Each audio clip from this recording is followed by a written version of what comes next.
Depending on your level of degeneracy, chapter 312 of My Hero Academia could be one of your favorite chapters. Not going to go too much into that, beside the fact that Lady Nagant is probably going to be a fan favorite for a lot of people in the My Hero Academia universe. Miracle Stands might need to step aside. Before I dive into everything that did happen in chapter 312, my name is Engine Nimsgren from the Class 1A podcast, and I'm going to be breaking down everything that happened in this chapter, as well as my thoughts of what could be coming next for this series. If you enjoy this video or are looking for other My Hero Academia content, make sure to check out our YouTube channel, youtube.com/class1a, for a bunch of other great My Hero Academia content, including weekly recaps of the anime, special topics, and so much more. But let's kick off on everything that happened in chapter 312, Hired Gun.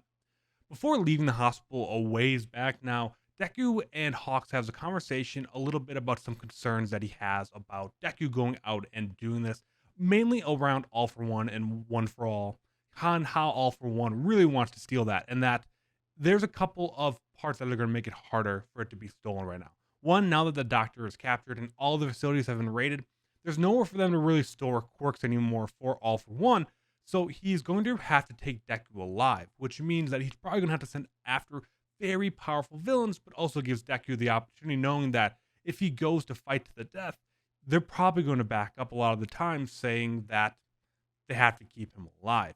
And that Hawks is especially concerned that if one person in particular, just kind of mentioned as her in the beginning, that it's going to be a different story, and that if he runs into her, Deku needs to run and hide because he does not have a chance. And we learn to see that that person that Hawks was talking about was Lady Nagant, who was a former pro hero of the Hero Public Safety Commission, used to be above Hawks and someone that Hawks worked with. But we learn in this chapter she killed a pro hero at one point and was locked up in Tartarus and freed during the Tartarus breakouts, and is now working for All for One to go and capture Deku. Pretty much after the first couple shots going off, we saw last week that Deku had his phone shot off. We saw All Might potentially killed, exploded, something like that. But now the battle actually begins between the two, with these shots going off, and Deku having to use both Danger Sense and Black Whip, pretty much swing across buildings not to get hit. And in one of the shots that actually does hit it, and Deku's kind of like, it's very similar to Bakugo's Howitzer shots, but not quite to the level, but nonetheless, he still takes that hit and is damaged a little bit.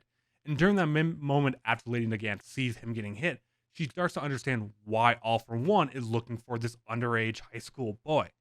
In the past, we do see that there's a short conversation of Snipe kind of doing an interview saying that if it wasn't for Lady Nagant, he would be Japan's top marksman. So his homing ability allows him to pretty much hit whatever he wants, anywhere on a body within 600, meters. 600 meters.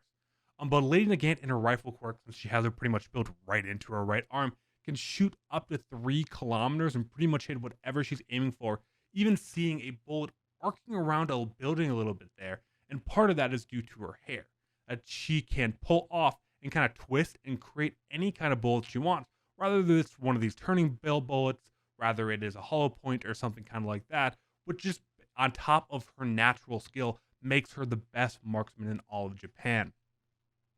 Deku remembers watching how that she is fast, and if it wasn't for Danger Sense, he would be finished by now.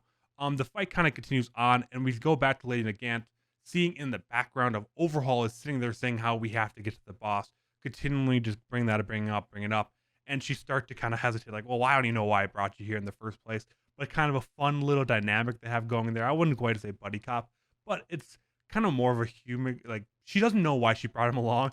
I think later on in the chapter, she just says, well, I think he might be useful one day, but clearly he has no intention other than getting back to the Hasaki's head boss. Kind of actually jumping back to when All for One liberated Tartarus, he approached Lady Nagant saying that it was an honor to meet this hero, treacherous hero, I guess you'd say, that how she said, well, one day you asked to use to be my target. And they kind of go on, and he does give her the mission of going after Deku, and she's like, well, why would I do that? And he goes on about his grand fantasies, and she's a little hesitant about that, but nonetheless goes on saying that, well, you and me are both the victims of this wicked hero society, and we both want to get rid of it. But nonetheless, Lady Nagant still agrees to help, and as a deposit, he gives Lady Nagant the airwalking quirk that we saw him use when he jumped up in the air, went up in the air during the Camino fight. So it is kind of interesting that she now has a little bit the ability to fly compared to Deku's slow, putting them on even more equal grounding. So nonetheless, chapter 312 was super fun. It was so cool kind of having the little moment of Snipe kind of comparing, because we always just thought Snipe could hit anything, and knowing that how much more powerful, at least in terms of accuracy, Lady Nagant is honestly scary, knowing how good Snipe is. But it's also fun to see that Hawk's also the number 2 hero in the world right in Japan says to Deku, run and hide, even knowing that his level of quirk and how powerful he is, saying that just don't even engage. And Deku does the opposite, saying that, well, I'm not going to be able to get away another 2 kilometers from all these shots.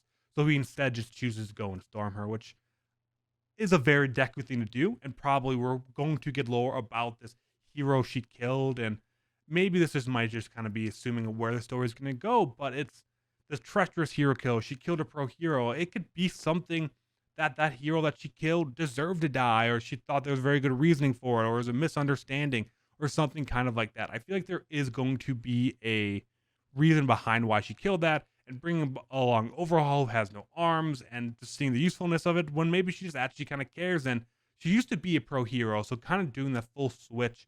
I'm interested to learn a lot more about her backstory, and I'm sure we will. As Deku, I would be surprised if he got captured here, unless he purposely gets captured to be taken to wherever All for One is. So how those battles are going to go end, it could be in different ways, where it is talking with Lady Nagant and trying to understand what she does with every single villain, of why they're doing what they're doing, and maybe converting them over to his side for the first time ever, because that's never actually worked, Deku. Or maybe saying like, oh shit, she wants to take me straight to All for One, and this is my chance, and goes with that. So there's 2 really big outcomes I could see coming out of this, or Deku maybe killing Lady Nagant, which it just seems like the least out likely with how they're kind of setting up this character. So super excited to see Lady Nagant introduced into the story. I'm obviously a fan of the character design, the ability, everything so far has been super cool. I think it's setting up maybe that first connection point, because right now there are no leads of how to get to All for One, and this is really the first chance, and that's what Deku realized right away. So this is the moment that maybe we're going to start getting to finally a confrontation between that, or having Lady Nagant switch sides over, and they're going to start devising a plan of where All for One is and how to do it, what the defenses are, and maybe start rounding up whatever heroes are left to go and have this big confrontation and big almost siege again of where All for One currently is, or if Deku goes by himself.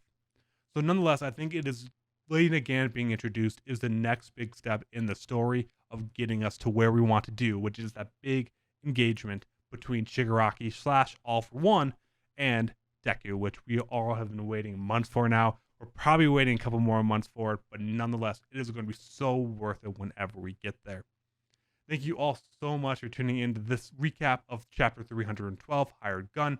I'll be back next week to recap everything that happens in Chapter 313. Hope you guys enjoyed this, and have a great day.